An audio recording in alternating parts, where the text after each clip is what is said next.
on to Kuwait news. This one speaks about the Indians. This is for Indians, especially, or you could say expatriates, who are in the Gulf of Kuwait, who are in Kuwait.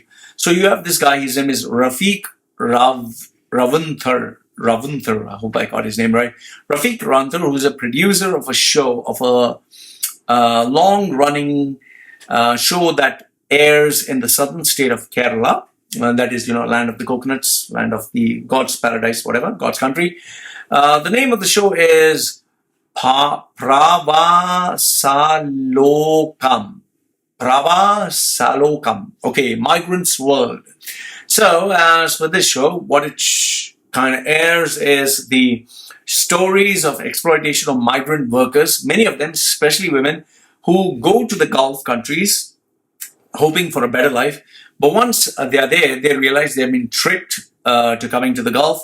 Their good jobs doesn't exist. Their good salaries don't exist. Once they land there, their passports are seized. They end up working for the wrong job. They end up working for 8 to 15 hours a day. They end up working 7 days a week, many of them experiencing physical or verbal abuse, to the point where many of them want to either kill themselves or they, reach out to this show and ask for help. As of now, India's foreign ministry has received 9,500 complaints from the month of January to June of this year. So this is a bit of what is happening in the Kuwait. So this is just the reality, guys. Like I always tell you, if something is too good to be true, the reality is it is always too good to be true. That means it doesn't exist. So now we are moving on to UAE-based news. This one was actually sent to me by a Filipino expat based in Dubai. It is from Rappler.com, dated 6th October 2019. 158 Filipino workers were repatriated from UAE. For those of you who do not know, repatriated is sending someone back to their own country due to various reasons, like you can't afford it, or there have been many other reasons. So the Department of Foreign Affairs says many of the overseas Filipino workers were returning home because they were victim of illegal recruitment and human trafficking.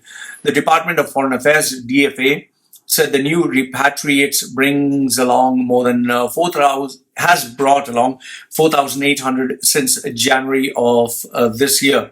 Now, previously I spoke about Kuwait and where you had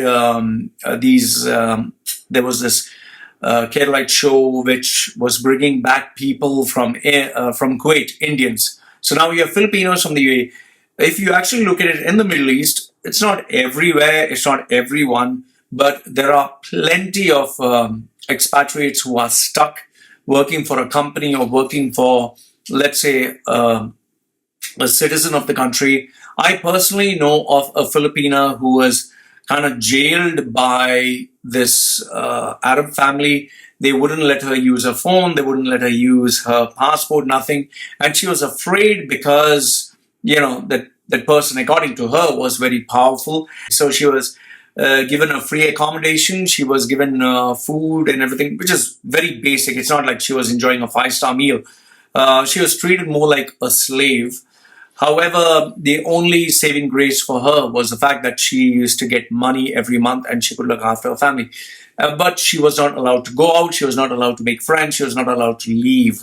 And there are some other cases whereby the owner actually sexually exploits the workers. So, like I said, it's not everywhere, it's not everyone, but there are many cases like this. So, as for this article, it says many of the Filipinos who are going back were, almost all of them, were promised work visas, were promised many things, but nothing was given to them. They were overworked, suffered maltreatment, and experienced violations by their employers. Okay.